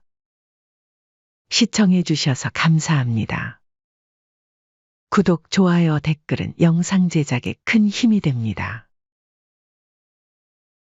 정씨 할머니는 며느리에게 먼저 연락을 시도했지만 예상대로 전화도 받지 않고 문자도 읽지 않은 채 그대로였습니다. 뭐예요, 엄마? 갑자기 부르시고 무슨 일이세요? 맞아요, 어머니. 바빠 죽겠는데 저는 왜 오라고 하신 거예요? 정씨 할머니는 준비해온 서류를 천천히 꺼냈습니다. 너희 둘, 지금 이 집이 누구 것인지 알고나 있니? 그야 오빠 집이죠. 갑자기 무슨 그런 뚱딴지 같은 소리를 하세요? 이걸 잘 봐라. 등기부 등본에 네 남편 이름이 어딨니? 순간 며느리의 얼굴이 하얗게 변했습니다. 그동안 자신의 것이라 믿었던 집이 사실 시어머니 명의라는 것에 충격을 받은 듯했습니다. 그럼 저희가 여태껏 이 집에서 산 건 뭐예요? 오빠가 자기 집이라고 했는데. 말이야, 그렇게 했겠지. 하지만 이 집은 처음부터 내 노후를 위해 마련한 집이야. 그러니까 이 집은 내 거고 어떻게 할지도 내 권한이야. 말도 안 돼. 그리고 현영아, 어제 내가 놀이터 벤치에서 한 말? 그때 다 들었다. 그동안 일부러 내 연락 다 무시한 거니? 어머니 그게 아니고요. 안녕하세요. 이 사연의 주인공은 67세 정미숙 할머님이십니다. 정씨 할머니는 오늘도 새벽 5시에 눈을 떴습니다. 20년 넘게 이어온 시장 국수 장사의 습관이 몸에 배어 이제는 알람 시계도 필요 없었습니다. 창밖으로 희미하게 비치는 새벽빛을 보며 할머니는 문득 젊은 시절 남편과 함께했던 시간들을 떠올렸습니다. 세월이 흘러 사진 속 남편의 모습도 흐릿해졌지만 그날의 기억만큼은 여전히 선명했습니다. 경제 위기가 한창이던 그 시절, 남편은 작은 공장을 운영하며 가족의 생계를 책임지고 있었습니다. 어느 날 아침, 남편은 공장으로 출근하기 위해 일어나다가 그대로 쓰러졌습니다. 과로와 스트레스가 원인이었습니다. 구급차에 실려가는 남편의 손을 잡고 있던 정씨 할머니는 남편의 마지막 말을 듣게 됐습니다. 미수가 고생만 시켜서 미안해. 그리고 우리 아들 영광이 잘 부탁해. 그것이 남편의 마지막 말이었습니다. 그 당시 아들 영광이는 겨우 5살이었습니다. 정씨 할머니에게 남은 건 남편이 진 산더미 같은 빚과 새파랗게 어린 아들 하나뿐이었죠. 당신 없이 내가 이 아이를 어떻게 키우라고. 장례를 치르고 돌아온 그날 밤, 정씨 할머니는 잠든 아들의 얼굴을 물끄러미 바라보았습니다. 눈물이 마를 새도 없었지만 그녀는 마음을 다잡았습니다. 못할 게 뭐 있겠어. 살고자 하면 다 살 수 있어. 그 말은 스스로에 대한 다짐이었습니다. 다음 날부터 정씨 할머니는 새벽부터 밤늦게까지 일했습니다. 시장에서 남은 채소를 사다가 다듬어 팔고 남의 집 빨래와 청소를 도맡았습니다. 한 번도 해본 적 없는 식당 설거지까지 손이 닿는 모든 일을 했습니다. 공장 사모님으로 살았던 그녀에게 이런 고된 노동은 처음이었습니다. 밤이면 온몸이 쑤셨고 손바닥은 갈라지고 트였습니다. 하지만 정씨 할머니는 한숨 한 번 내쉬지 않았습니다. 남편의 빚을 갚고 아들을 키우기 위해서는 이를 악물고 버텨야 했기 때문입니다. 그렇게 시간이 흘러 아들 영광이는 자랐습니다. 공부는 그리 잘하지 못했고 덤벙대는 성격의 실수도 잦았지만 착하고 정 많은 아이였습니다. 친구들이 어려움에 처하면 발 뻗고 나서서 도와주었고 어머니가 시키는 심부름을 한 번도 거절한 적이 없었습니다. 그래도 우리 영광이 마음 하나는 참 예쁘구나. 정씨 할머니는 그런 아들이 안쓰럽고 애틋했습니다. 남들처럼 똑똑하진 않아도 순수한 마음만큼은 누구보다 예뻤기 때문입니다. 가끔은 아들이 지 아버지를 닮아 너무 유순해서 걱정이 되기도 했습니다. 이후에 10년이 넘는 시간 동안 정씨 할머니는 국수 장사로 한 푼, 두 푼 모았습니다. 할머니, 이 국수는 정말 어머니 손맛이 그대로네요. 아이고, 과찬이세요. 그저 정성껏 만든 것뿐인데. 처음에는 시장 좌판에서 시작했지만 정갈하고 정성스러운 국수 맛이 입소문을 타면서 단골이 늘었습니다. 그 덕에 마침내 동네에 작은 가게도 낼 수 있게 되었죠. 아이고, 이게 꿈이야, 생시야, 이런 날도 오는구나. 허름하지만 자신만의 가게를 갖게 된 그날, 정씨 할머니는 밤늦게까지 가게를 닫고 또 닦았습니다. 그리고 남편의 사진을 가게 한켠에 걸면서 눈시울이 붉어지곤 하셨죠. 그렇게 남편의 빚을 모두 갚았을 때 정씨 할머니는 처음으로 한숨을 돌렸습니다. 이제는 매달 저축도 할 수 있었고 아들의 대학 등록금도 걱정하지 않아도 됐습니다. 한편 아들 영광이는 세수 끝에 수도권의 한 대학에 겨우 합격했고 졸업 후에는 작은 중소기업에 취직했습니다. 어머니, 저 드디어 취직했어요. 그날 정씨 할머니는 마치 자신이 취직한 것처럼 기뻐했습니다. 우리 아들, 이제 어엿한 회사원이 됐네. 내 아버지가 계셨다면 얼마나 기뻐하셨을까. 하지만 평화로운 날들도 잠시, 아들은 사회생활을 시작한 지 얼마 지나지 않아 충격적인 소식을 들고 왔습니다. 엄마, 저 결혼해야 할 것 같아요. 정씨 할머니는 손에 들고 있던 국수를 내려놓으며 아들을 바라보았다. 뭐라고? 결혼이라니? 갑자기 그게 무슨 말이니? 처음에는 단순히 결혼하고 싶다는 뜻으로 받아들였지만 곧이어 아들의 이야기에 정씨 할머니는 심장이 철렁 내려앉았습니다. 교제한 지 3개월 밖에 되지 않은 여자친구가 임신을 했다는 것이었습니다. 상대 여자는 24살에 같은 대학 후배로 갓 졸업했지만 아직 취직도 하지 못한 상태였습니다. 아들 역시 27으로 어린 나이였습니다. 그날 저녁, 정씨 할머니는 한동안 말을 잇지 못했습니다. 너희는 도대체 뭐가 준비됐다고 결혼을 한다는 거야? 살 집은 있니? 돈은? 여자의 부모님은 뭐라 하시는데? 친정에선 우리끼리 알아서 하라고 하시는데 엄마가 좀 도와주시면 안 될까요? 저 정말 잘 살 자신 있어요. 이제 겨우 한숨 돌리나 했는데 또다시 험난한 길이 예고되는 것만 같았습니다. 하지만 뱃속의 소중한 생명을 외면할 수는 없었습니다. 어휴, 애가 생겼으니 결혼은 해야지. 하지만 영광아, 내 말 똑똑히 들어라. 내가 너희한테 줄 집은 내 노후를 위해 마련한 집이야. 너희에게 그냥 주는 게 아니야. 너희가 책임감 있게 돈을 갚아야 할 거야. 알겠니?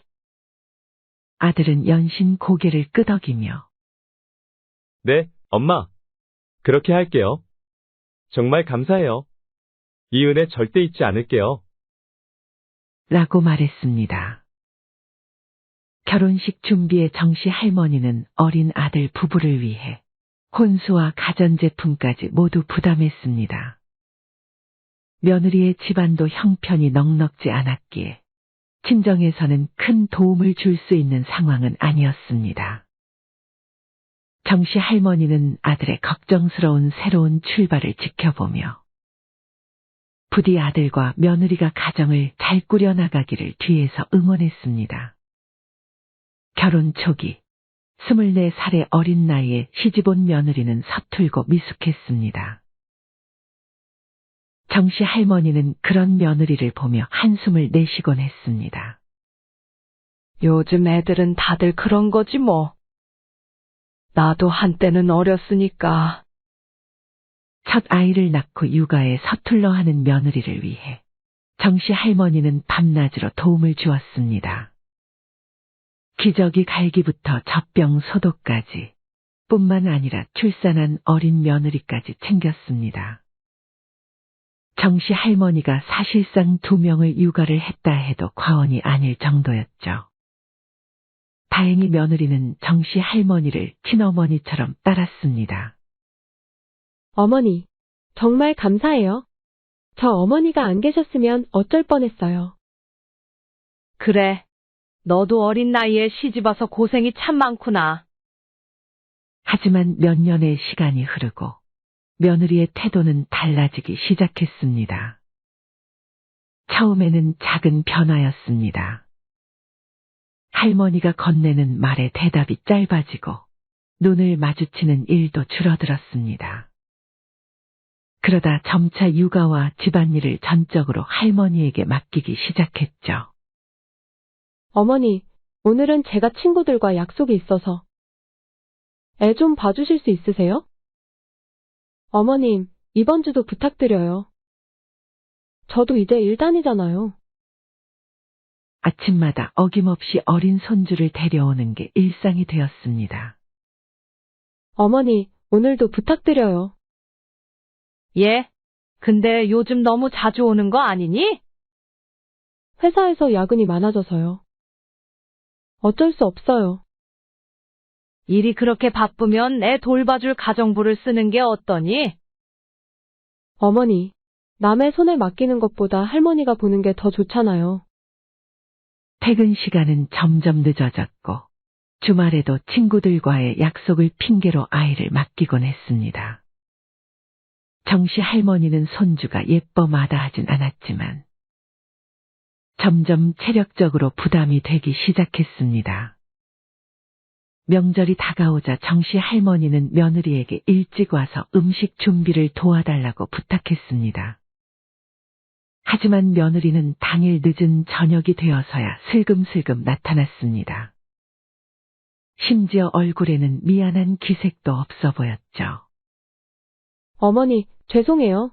친정에 들렀다가 오느라 좀 늦었네요. 사과의 말에는 진심이 느껴지지 않았고 준비해 놓은 음식도 거의 손을 대지 않았습니다. 대신 소파에 앉아 휴대폰만 만지작거렸습니다. 정씨 할머니는 서운한 마음을 달래며 며느리에게 말을 걸었습니다. 밥은 좀 같이 먹지 그러니? 가족끼리 대화도 좀 하고. 괜찮아요. 친정에서 먹고 왔어요. 대화는 그걸로 끝이었습니다. 며느리는 끝내 고개도 들지 않았습니다. 이후로도 명절마다 이런 일이 반복됐습니다.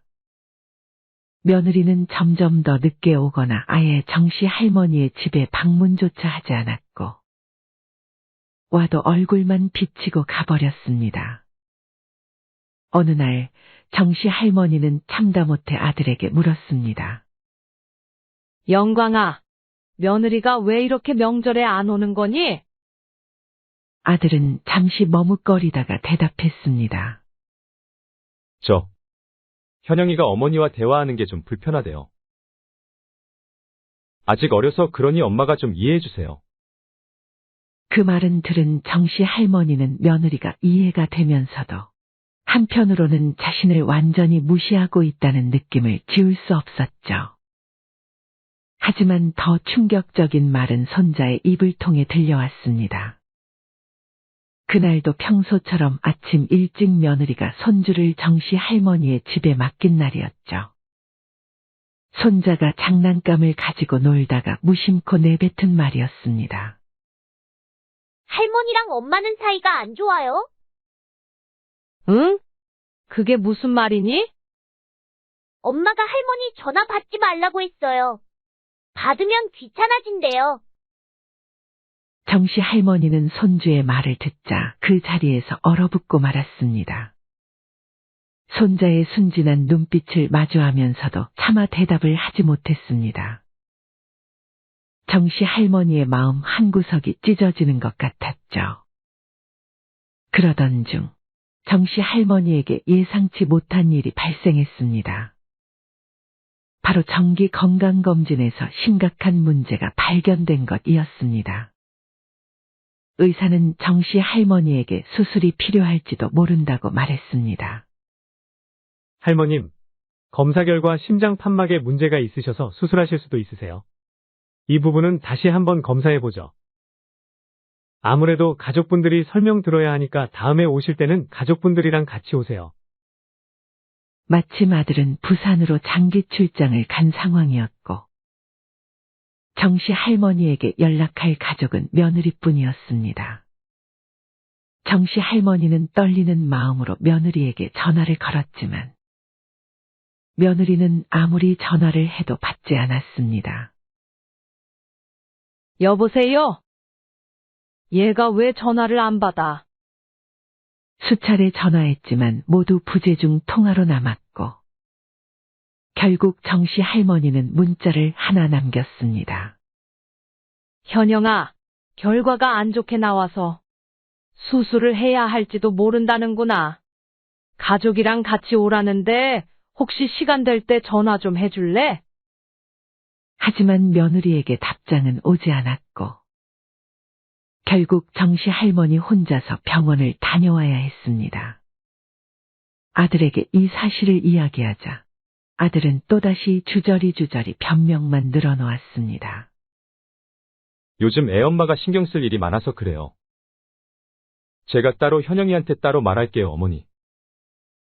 정씨 할머니는 무거운 한숨을 내쉬며 아들의 말을 듣고 있자니 더 큰 실망감이 밀려왔습니다. 며느리가 날 무시하는 것도 서러운데 아들마저 저렇게 무심해서야 원. 정씨 할머니는 속은 까맣게 타들어갔습니다. 며칠 후 정씨 할머니는 병원에서 검사 결과를 확인하고 돌아오는 길이었습니다.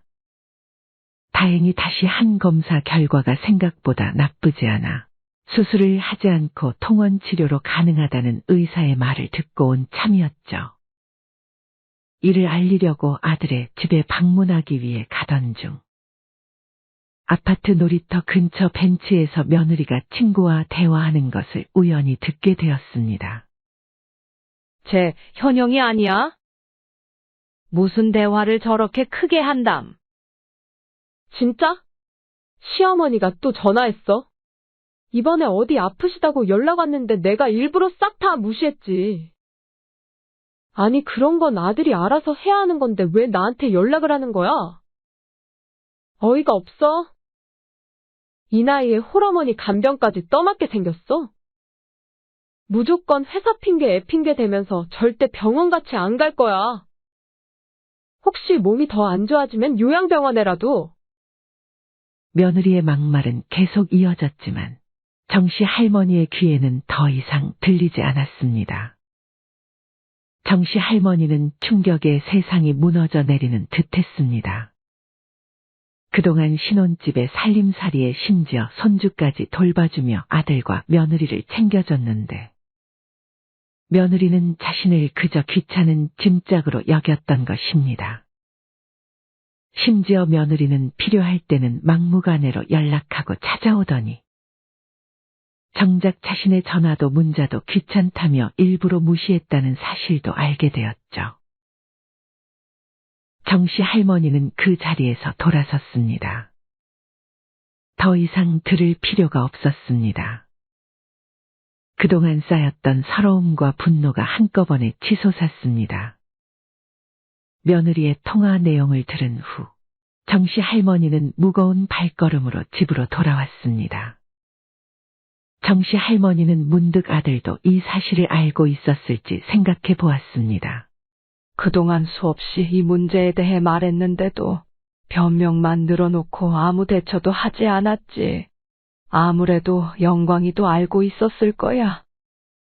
어차피 아들에게 이 사실을 이야기하더라도 아들은 분명 며느리의 편만 들며 어머니가 이해 좀 해달라거나 한 번만 참아달라고 할 게 뻔했습니다. 그동안 늘 그래왔듯이 결국 정씨 할머니만 손해를 보는 상황이 반복될 것이라는 불보듯 뻔했죠. 정씨 할머니는 깊은 한숨을 내쉬며 새삼 평생을 희생하며 살아온 자신의 모습이 불쌍하게 느껴졌습니다. 그래. 그동안 내가 아들 며느리를 너무 오냐오냐 했지. 이번 기회에 제대로 가르쳐줘야겠어. 세상에 당연한 건 없다는 걸 말이야. 지금까지 손주를 생각해서 참고 견뎌왔지만 이제는 더 이상 그럴 필요가 없다는 걸 정씨 할머니는 깨달았습니다. 밤새 잠을 이루지 못한 정씨 할머니는 서재로 향했습니다. 오래된 서랍장 깊숙한 곳에서 낡은 서류 봉투를 꺼냈습니다. 그 안에는 아들 부부를 위해 모아둔 통장과 등기부등본이 고스란히 보관되어 있었습니다. 다음 날 아침 일찍 정씨 할머니는 변호사 사무실을 찾았습니다. 서류를 검토하는 변호사의 표정은 진지했습니다. 한참을 서류를 살펴본 변호사는 고개를 끄덕였습니다. 법적으로는 전혀 문제가 없습니다. 모든 권리가 할머님께 있어요. 그럼 제가 어떤 대처를 해도 문제가 없다는 거죠? 네, 전혀 문제 없습니다. 오히려 지금까지 너무 관대하셨던 거예요. 변호사와의 상담을 마치고 돌아온 정씨 할머니는 이제 실행에 옮길 차례라고 생각했습니다. 집으로 돌아와 아들에게 전화를 걸었습니다. 사실 며느리에게 먼저 연락을 시도했지만 예상대로 전화는 받지 않았습니다. 문자 메시지도 읽지 않은 채 그대로였습니다. 정씨 할머니는 쓴웃음을 지으며 중얼거렸습니다. 끝까지 받지 않으려나 보네. 그래, 내가 무시한 이 전화로 결국 어떻게 될지 두고 보자. 수화기 너머로 들리는 아들의 목소리는 평소와 다름없이 무심했습니다. 영광아, 내일 저녁에 집에 좀 들리렴. 네. 갑자기요? 너랑 현영이한테 같이 얘기할 게 있어. 무슨 일이신데요?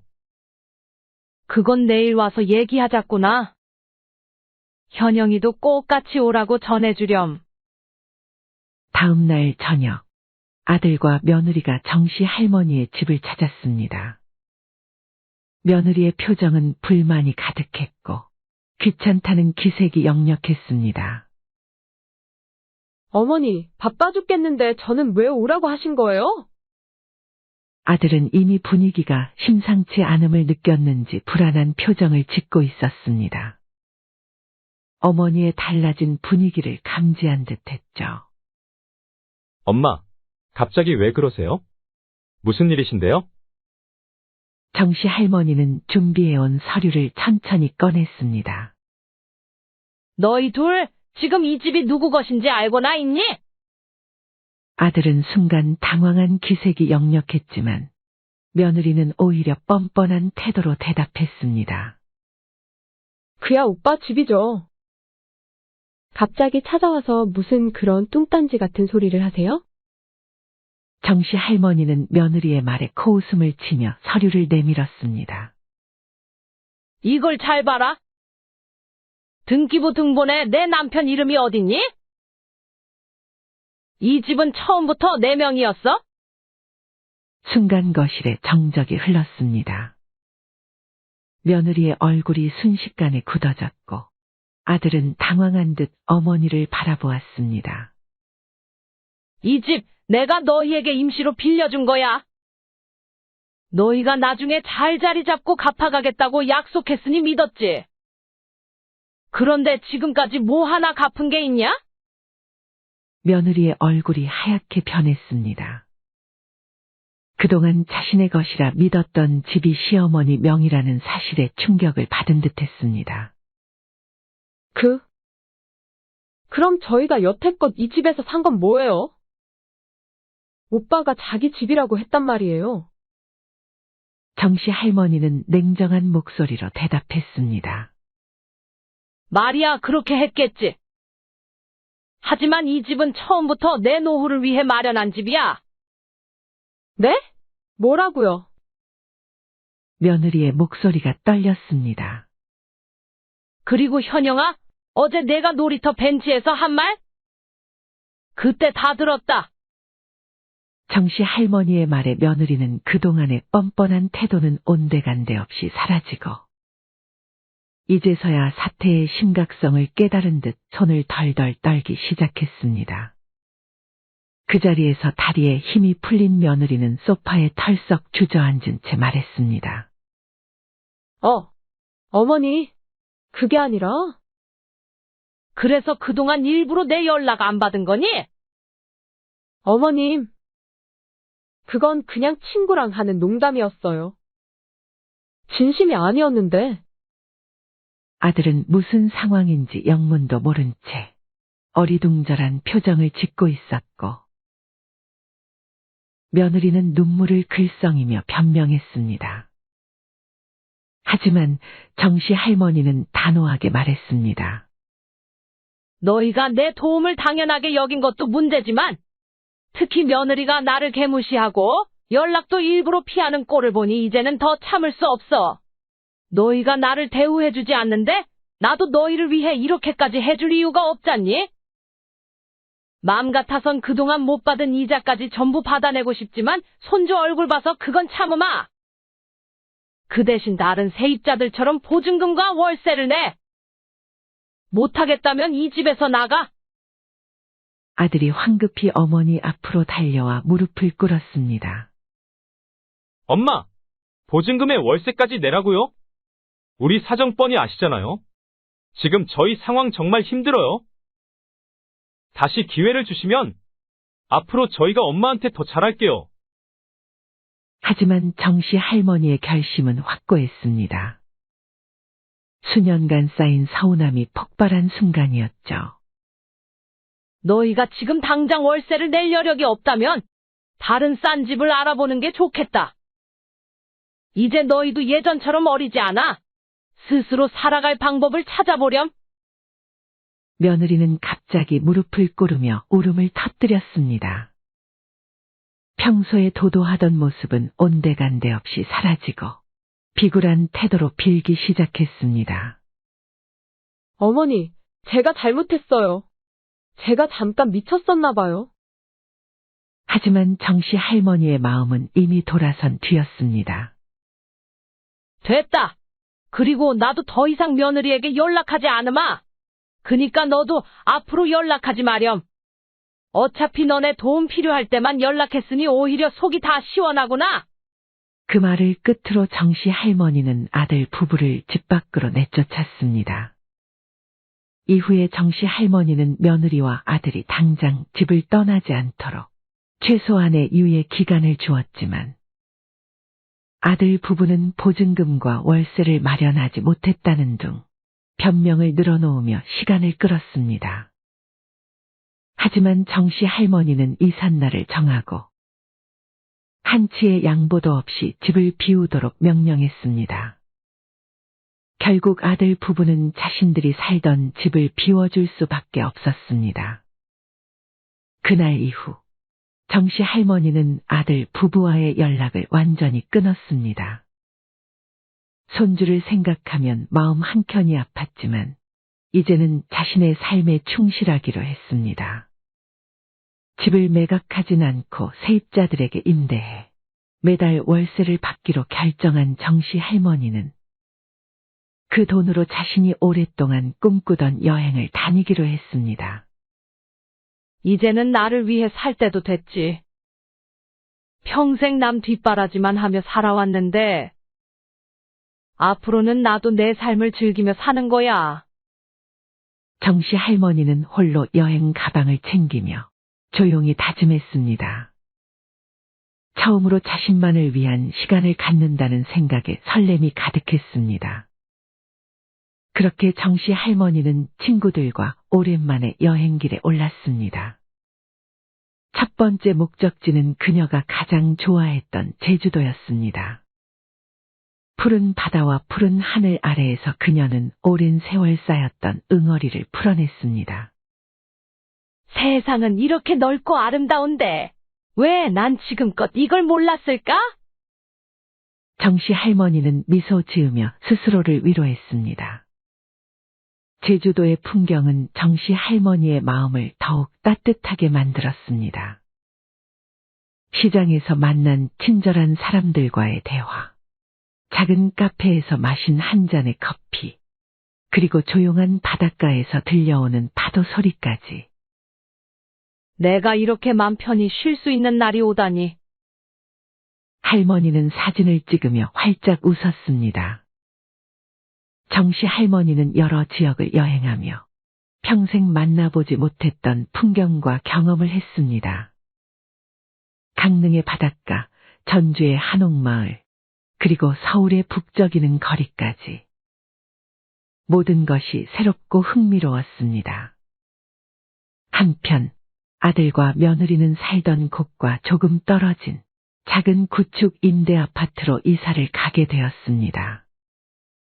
크고 편리했던 신혼집에서의 생활과는 달리 좁고 오래된 아파트에서의 새로운 생활은 고단하기 그지없었습니다. 그마저도 대출을 받아 무리하게 들어온 것이어서 매달 빠듯한 이자와 월세로 인해 생활비는 턱없이 부족했습니다. 아들과 며느리는 예전과는 전혀 다른 팍팍한 생활을 시작하게 되었죠. 며느리는 더 이상 친구들과 수다를 떨며 카페에서 여유로운 시간을 보낼 수 없었습니다. 대신 동네 마트나 음식점에서 파트타임 일을 구해 부족한 생활비를 메꾸어야 했습니다. 여보, 이사 온 지 한 달이 지났는데도 적응이 안 돼요. 나도 그래. 하지만 우리가 자초한 일이잖아. 그동안 어머님이 얼마나 서운하셨을지 이제야 알 것 같아요. 아들과 며느리는 그동안 당연하게 누려온 것들이 사실은 어머니의 희생 덕분이었다는 사실을 점차 깨닫게 되었습니다. 정신 차린 아들은 더 이상 어머니에게 의존하지 않고 독립적인 가장이 되기 위해 부단히 노력했습니다. 월급에서 남는 돈은 저축하며 아내와 아이를 위해 더 좋은 환경을 만들겠다는 결심을 다졌습니다.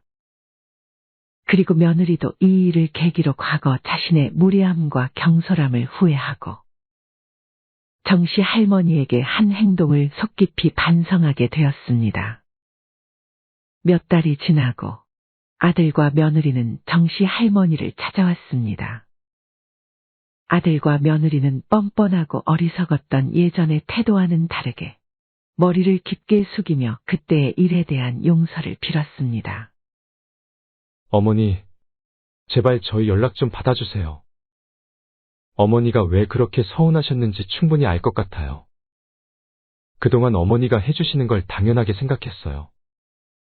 어머니, 저도 정말 반성 많이 했어요. 제가 얼마나 못된 며느리였는지, 어머니가 안 계시니까 어머니가 절 위해 애써주셨는지 깨달았어요. 너네가 이렇게 달라진 걸 보니 많이 느낀 게 있긴 한 것 같구나. 진심으로 반성한 듯한 아들 며느리의 태도를 보며 정씨 할머니는 마음이 서서히 풀리기 시작했습니다. 그래. 하지만 이제는 나를 위해 시간 보내기도 바쁘구나. 우리 연락은 꼭 필요할 때만 하자. 내가 너희에게 먼저 연락할 일도 없을 거야. 정씨 할머니의 단호한 태도에 아들과 며느리는 더 이상 아무 말도 할 수 없었습니다. 시간이 흐르며 아들과 며느리는 할머니와의 관계를 회복하기 위해 꾸준히 노력했습니다. 명절이나 중요한 날이면 선물과 함께 감사의 마음을 전하며 거리를 좁히려 했었고, 이런 노력하는 모습에 정씨 할머니는 아들 부부를 용서해 주었습니다. 하지만 예전과 같은 가까운 관계를 허락하지는 않았습니다. 어머니, 저희랑 같이 사시는 건 어떠세요? 혼자 사시기 힘들지 않으세요? 말은 고맙지만 너무 가까이 지내면 또다시 상처받는 일이 생길 거야. 딱 이 정도 거리가 제일 좋아. 정씨 할머니는 명절이나 생일 같은 특별한 날에만 가끔 아들 부부를 자신의 집으로 초대했습니다. 가끔 만나서 더 좋았고, 가끔 만나기에 서로의 소중함을 더 잘 느낄 수 있었습니다. 정씨 할머니는 이 선택에 후회는 없었습니다. 여행을 다니고 친구도 만나고 바깥 생활을 하며 외로움도 전혀 느끼지 못했습니다. 정씨 할머니는 오랜 시간 자신을 희생하며 살아온 삶에서 벗어나 자유와 여유를 누리며 행복한 삶을 선택했습니다. 할머니의 단호한 결단은 가족들에게 책임과 예의를 가르치는 교훈으로 남았습니다. 가족도 너무 가깝게 지내기보단 한 발짝 떨어져 지내는 게 나을 때도 있는 법이지. 정씨 할머니는 또 다시 여행길을 오르며 홀가분한 마음으로 앞으로의 날들을 맞이할 수 있었습니다. 더 이상 누군가의 어머니나 할머니가 아닌 오롯이 자신으로서의 삶을 살아가기로 한 것입니다. 사연은 여기까지였습니다. 시청해 주셔서 감사합니다. 댓글과 좋아요, 구독은 영상 제작에 큰 힘이 됩니다.